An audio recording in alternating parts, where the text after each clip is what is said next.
మీ నాన్న లేరు మీ అమ్మగారు ఉన్నారైతే అడిగాను నేను. పళ్ళు రాలిపోతాయి. మా అమ్మగారికి ఒకలే, మా నాన్నగారికి ఒకలే. మీ అమ్మగారు ఒకలే, ఒకలే. మీ నాన్నగారు ఒకలే. అంతేగాని ఎవరు కూడా తప్పు చేయలేదు అన్నమాట. ఎవరు తప్పు చేయలేదు. సరే బాగానే ఉంది కదమ్మా. ఎంతకీ ఎవరి ముందు పుట్టారు ఎవరికి పుట్టారు చెప్పు. నీకు అన్ని డౌట్ లేదురా. స్టార్ట్ అయిపోయి ఎప్పుడే చెప్పాలి. మా ఎక్కలిద్దరైతే ముందు పుట్టారు. అవును. నువ్వు నేను వెనక పుట్టాను. అదండి లెక్క. ఈ లెక్కలిద్దరు ముందరే పుట్టారు. ఈ అమ్మ ఇక్కడ తోత అక్కడ పడతారా? నీకేంటి డౌట్లు? ఇక్కడ తోత అక్కడికి వెళ్ళిపోతున్నా. నీకు ఎందుకు అంత? కాదు అంటే నువ్వు వెనక నుంచి పుట్టావు.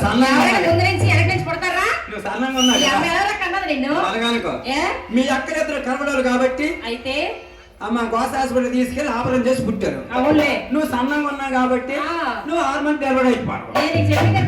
మీ అమ్మ చెప్పింది ఎంతైనా ఎంత భయనా బాగిపోండా. అవునవును. ఇంకోటి తెలుసా, మీ అమ్మ దగ్గరికి 11 అప్పుడు వెళ్తాను నేను. అంటే కొంచెం కష్టంగా మాట్లాడుకోవడానికి. 11 గంటలు అప్పుడు నిన్నే మీ అమ్మ